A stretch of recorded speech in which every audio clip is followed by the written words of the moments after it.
Let's be honest, dealing with disrespect is tough. Whether it's a snide comment, someone constantly interrupting you, or someone outright crossing your boundaries, it stings. It can leave you feeling small, frustrated, or even powerless. But here's the thing, disrespect doesn't define you. How you respond to it does. This video isn't about revenge or proving yourself. It's about taking back your power. We're diving into 7 game-changing ways to handle people who don't respect you, inspired by Marcus Aurelius and Stoic philosophy. These aren't theoretical ideas, they're practical strategies that will help you command respect, protect your peace, and stay grounded in who you are. Stick with me. This could change how you deal with disrespect forever. 1. The silent stare. Imagine this. You're in a meeting, sharing your ideas, and someone keeps interrupting you. You've asked them politely to stop, but they ignore you. Instead of arguing or raising your voice, you pause. You lean back in your chair, cross your arms, and meet their eyes with a calm, steady stare. The room grows tense. The interrupter stumbles over their words, their confidence wavering, and suddenly, they're silent. The best part? The rest of the room notices, and the dynamics shift. This is the power of the silent stare. It's not about intimidation, it's about control. Marcus Aurelius reminds us, you have power over your mind, not outside events. Realize this, and you will find strength. When you meet disrespect with calm silence, you send a powerful message. I am not here to be disrespected, and I don't need to raise my voice to prove it. The silent stare forces them to confront their behavior. You're not reacting emotionally, and that unsettles them. It shifts the power dynamic back to you without saying a word. 2. Stop explaining yourself. Have you ever noticed how people love to question your choices? Maybe you decided to change jobs, end a relationship, or start a new hobby, and suddenly everyone's asking, why would you do that? At first, you try to answer.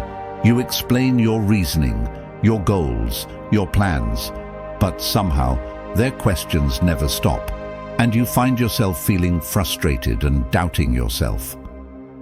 A friend of mine went through this when she left a well-paying job to start her own business. She'd get questions like, why would you leave something so stable? Or, aren't you worried about failing? At first, she explained everything, her vision, her strategy, but it never seemed to satisfy anyone. One day she stopped. When someone asked, why would you leave that job? She simply replied, because I wanted to. The silence that followed was golden. It was like she took back control of the conversation and her confidence.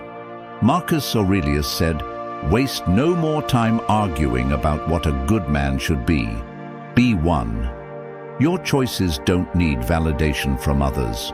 When you stop explaining yourself, you're telling the world and yourself that you trust your own decisions. And that kind of self-assurance commands respect. 3. Embrace silence as your answer. There's something powerful about silence. I once worked with someone who loved to make sly, backhanded comments. You know the type, insults disguised as jokes. One day, after a particularly annoying comment, I decided to try something different.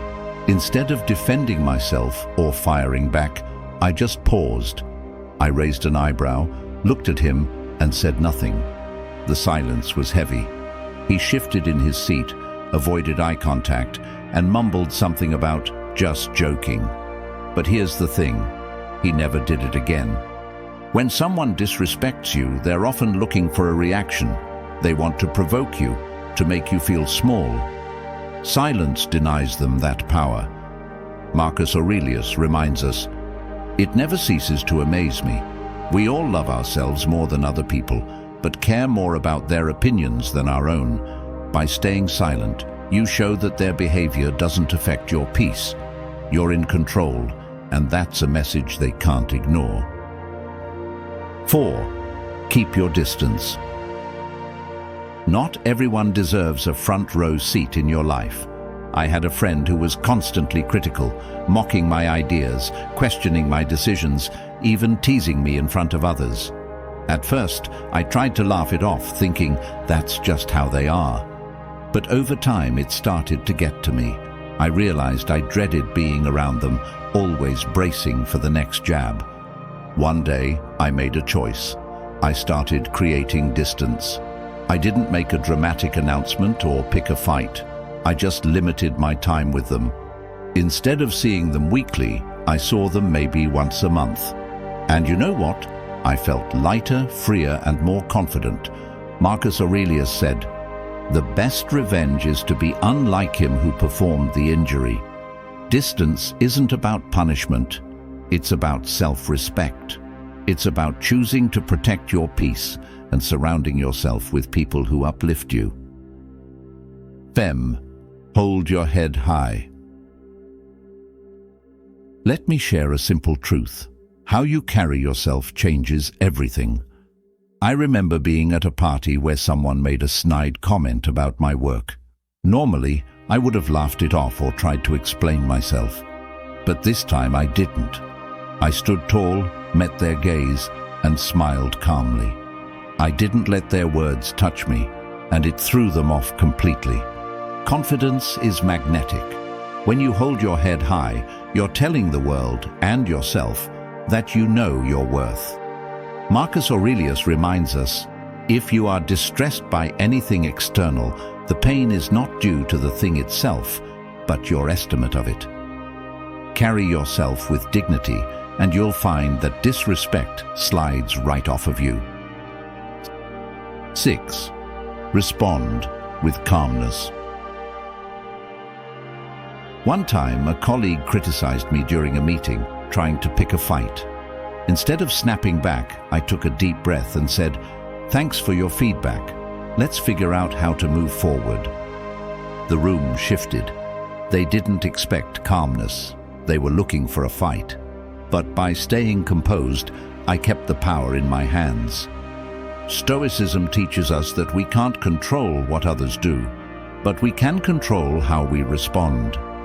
When you stay calm, you're showing strength, not weakness. And that calmness has a way of making people think twice before disrespecting you again. 7. Choose to walk away. Walking away is hard, but sometimes it's the only option. I had a friend who constantly disrespected my time and boundaries. I kept trying to fix the relationship, but nothing changed. One day, I decided I was done. I stopped responding to their negativity and focused on the relationships that truly mattered. It wasn't easy, but it was freeing. Marcus Aurelius said, "The happiness of your life depends upon the quality of your thoughts." Walking away isn't weakness, it's strength. It's saying, "I deserve better," and choosing yourself over someone else's disrespect. Conclusion: you set the standard. Here's the truth: disrespect will always be out there, but it's how you handle it that defines you.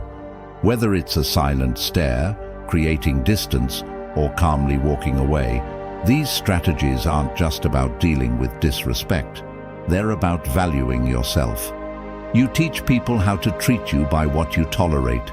Set the standard, protect your energy, and remember, you deserve respect simply because you exist.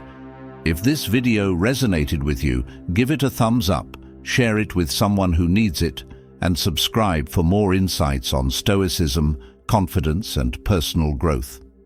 Let me know in the comments, which of these strategies will you try first? Until next time, remember, respect starts with you.